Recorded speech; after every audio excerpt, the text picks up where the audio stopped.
So our type for today is all about cash discount. So how many days are in each month? So alamin po natin kung ilang araw meron sa isang buwan. Para malaman po natin, titingnan po natin sa kamao po natin. Sa kamao po natin, lahat po ng may buto, ito po yung may 31. Lahat po ng wala sa buto, ito po yung walang 31. So start po tayo dito, January, February, March, April, May, June, July. Then dito po tayo nag-last. Babalik po tayo dito. Ibig sabihin, dalawang ulit po dito. Dito po natin, January, February, March, April, May, June, July, August, September, October, November, and December. So lahat po ng nasa boto, ibig sabihin may 31. Then lahat po ng wala sa boto, ibig sabihin walang 31 or 30 and 28. So isa lang po yung month natin na may 28, which is February. So next. Ano nga po ba yung cash discount?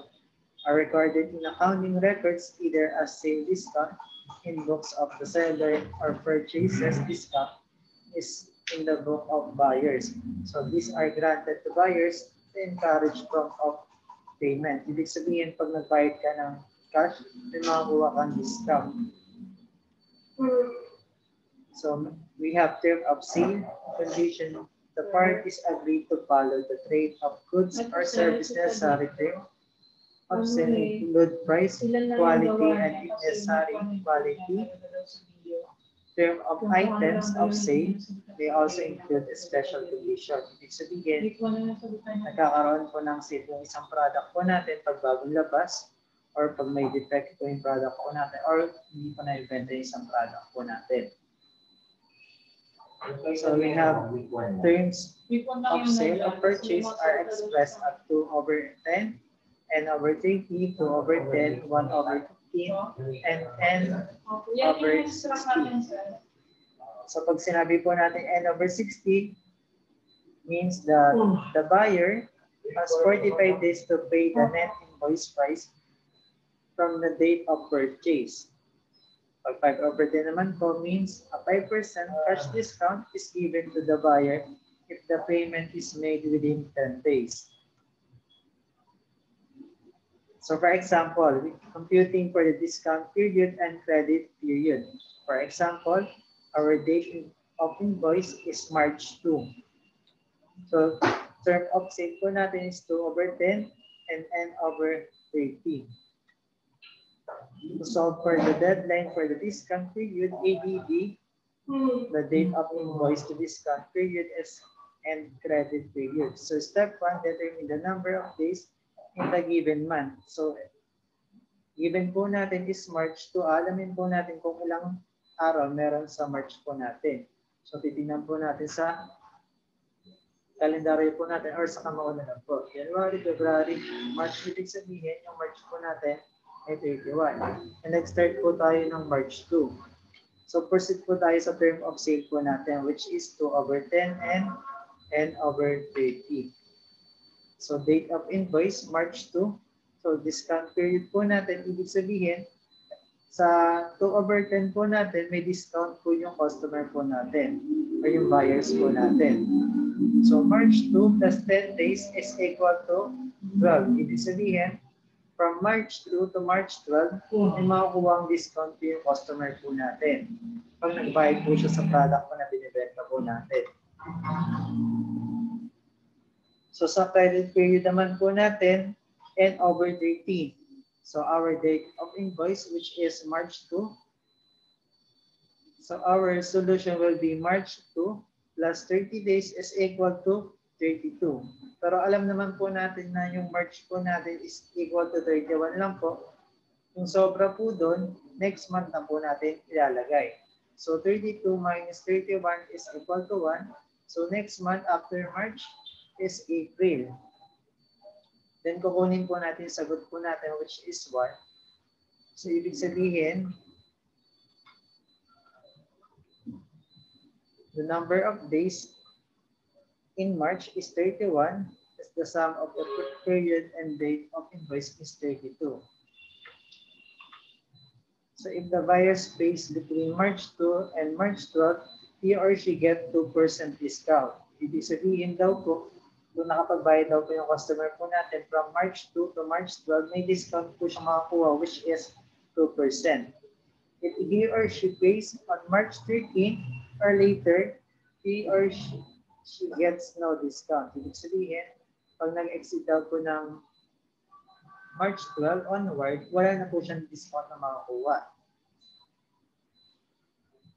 The buyer has until April 1 to pay for his or her credit. Ibig sabihin, bago mag-April 1, before or on April 1, kailangan makapagbayad na po siya ng utang niya po. So computing for discount period and credit period. For example, date of invoice po natin is September 28. So alamin po ulit natin kung ilang araw meron sa September po natin. So January, February, March, April, May, June, July, August, September. So September po natin is 30 days lang po. So our term of sale is 3/15 is and over 16. So date of invoice is equal to September 28. So our discount period 2/15. So September 28 plus 15 days is equal to 43 days. So alam naman po natin na yung September po natin is 30 days lang po. So we need to subtract 43 minus 30 is equal to 13. Then next month na po tayo, which is October po, or October 13.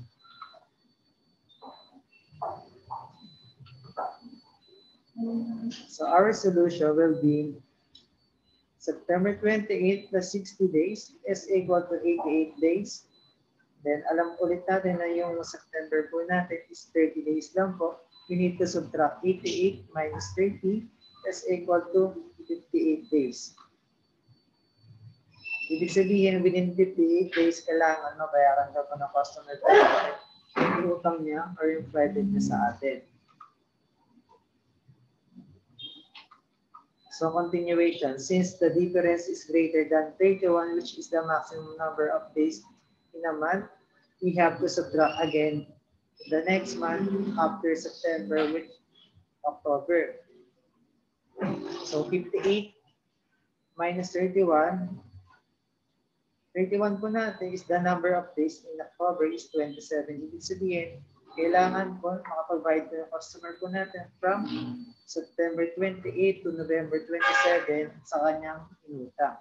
So now, since the result is less than 31, we have now our deadline of our credit period, which is the next month after October, that is November 27.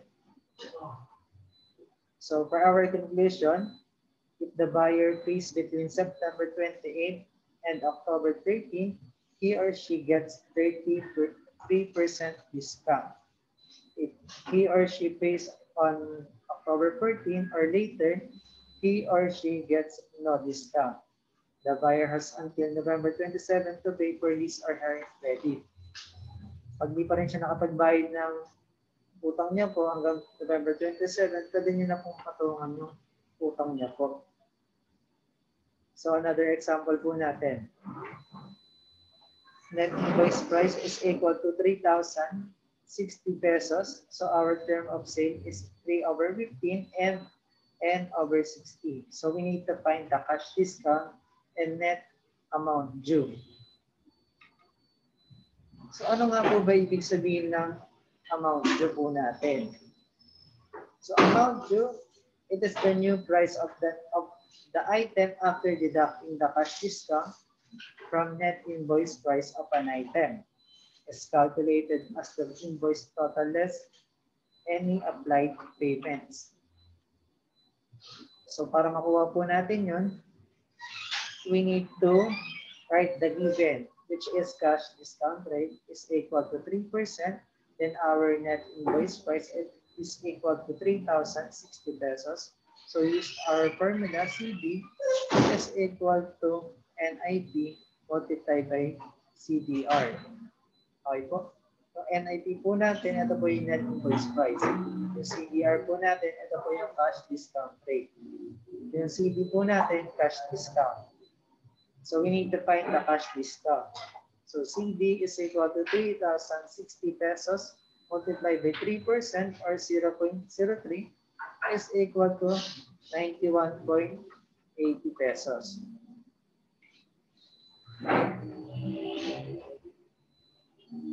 Then solving for the net amount due. Net invoice price is equal to 3,060 pesos. So our cash discount is equal to 91.80 pesos. So we need to use our formula to find the NAD, or net amount due, is equal to NIP minus CD. So 3,060 pesos minus 91.80 pesos is equal to 2,968.20 pesos.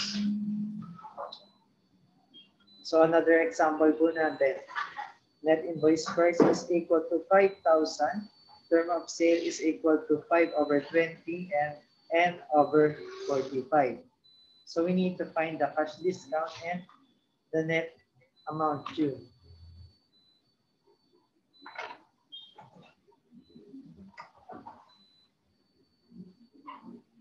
So use the formula, CD is equal to NIP multiplied by CDR. So CD is equal to 5,000 multiplied by 5% or 0.05 is equal to 250 pesos.